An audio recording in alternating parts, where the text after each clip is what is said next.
Now, a year ago, the Olympic gold medalist Rebecca Adlington announced on social media that her third child, a daughter called Harper, was stillborn at 20 weeks.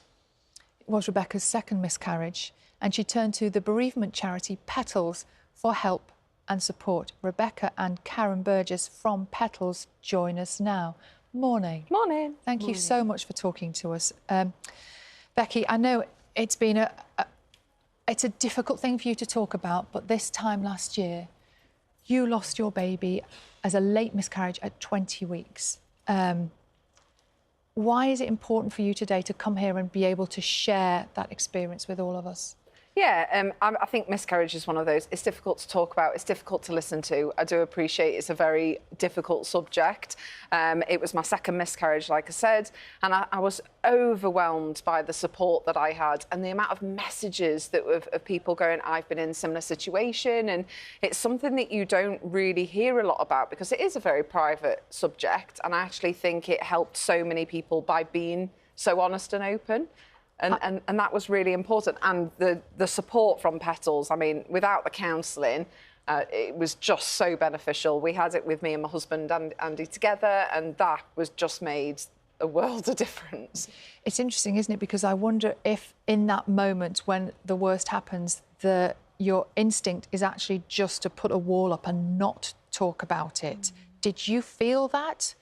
It was hard because I think for us, I'd announced my pregnancy on social media and it was one of those that I had a full-on bump, and it would have been, I think, quite odd if I had just all of a sudden not addressed what had happened because it was there, it was visible, I had announced it.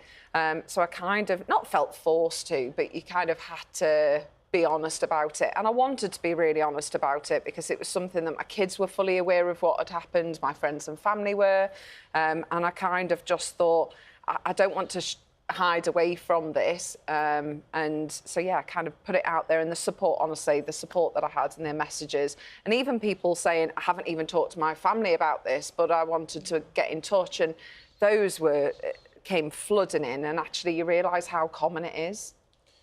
Common, and yet, Karen, I think probably even like 5-10 years ago, somebody in Becky's situation would not have done that, wouldn't have shared the details, Harper's name, that kind of how does Becky doing this kind of change the conversation, change our culture in a way? It's so important that we have people, particularly high-profile people like Becky, talking about this, to just open that conversation up, because there is such a stigma attached to baby loss. For the average woman, I think, who's going through an experience like this, her instinct is to withdraw, is to kind of isolate herself, because there's this sense of sort of being thrown out of something. You're on this exciting journey of pregnancy, usually something you've looked forward to for a long time, and then to suddenly find that that's ended, and there's often trauma around the process of pregnancy ending. It means that women just sort of fade away, you know, that they feel like they've just got to, that they don't belong, that they're not part of this sort of world of parenthood. And without it being normalised that we talk about this, I think it really is risky. It's a dangerous situation for women if they just hold on to this stuff, and has potentially long-term impact on mental health. Becky, I wonder, you know, obviously you had your counselling. How, for somebody who might be watching this, who has never had any therapy or counselling or spoken to anybody about a difficult situation that they're dealing with, how does counselling help? Oh, it was absolutely fundamental. You're in this phase, like Karen's just said, where there's a lot of trauma. You've been in a lot of physical pain and emotional pain, and you don't know how to process that. And Andy didn't know. He was processing it in his own way, because you both going through something that is full of grief. And I think Andy felt helpless because he couldn't help in some ways, but then he processed it different to me, and it actually just gives you that time. We had it on a Monday evening, we were at home, it was over Zoom, we were in our PJs, we felt comfortable in our own space, but we got an hour to fully just process everything and really take that time. You don't often take an hour out of your week to really have these open conversations. So somebody facilitating that and guides that conversation really helps that understanding. And it was one of those that, was absolutely fundamental to us just going through that healing process and just that acceptance and normalising it, where I can now have a conversation without being in floods of tears. And Harper's now part of our family. We talk to the kids about her. Even the kids go, my sister Harper.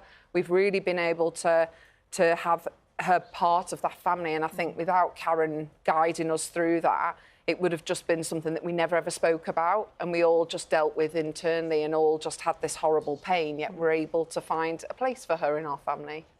And Karen, it sounds like for some of that counselling at least, including partners, maybe even children, brothers and sisters as well, is important. That this is a family suffering and a family who are helped. Yeah, the support that we provide at Petals is for women, for partners or for couples.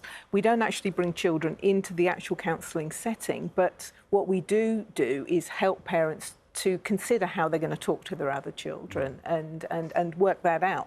It's that we provide this space for a couple to really think about the impact of this experience on their lives, you know, be it their family, be it their work, be it their relationships.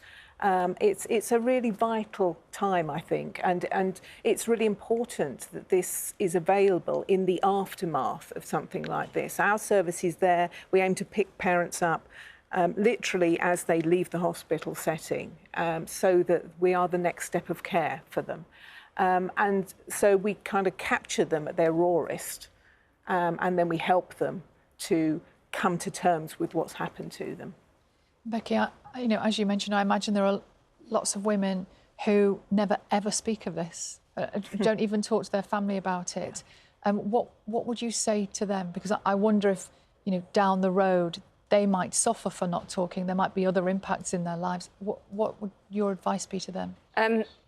I know that happens because I've received thousands of messages from women saying, we never speak about it. I've had friends reach out that I didn't know they went through similar. There's been those situations where people have said, I've never received help. And even I've had one friend who's 15 years later still suffering, and I've never ever spoken about it. And it still haunts me. It's still something that I can't process and I still deal with on a weekly basis. And I think anyone would benefit from counselling, absolutely anyone. I think it's an absolute strength to really have a space where you can open up and really deal with your grief, even if it was 5 years ago or 10 years ago. No matter what, you want to be able to be at peace with that and find a way to move forward. Yes, it's still going to hurt. Yes, it's still upsetting. Yes, it's still something that's been in your life that's had a massive impact, but you can find a way to feel comfortable opening up and having that conversation with friends and family, because that's what the biggest thing as well is. My friends haven't shied away from it. It's not that they've gone, well, we don't know what to say. And some people don't know what to say. It is a hard conversation, but literally reaching out to somebody and just saying, I hope you're okay, makes the world of difference, even if it's not asking a question, even if it's a simple, I'm thinking of you and hope you're good. That's sometimes all you need. Thank you so much for coming in and answering our questions. Thank you. And Karen as well, thank you so much for the work that you do. And if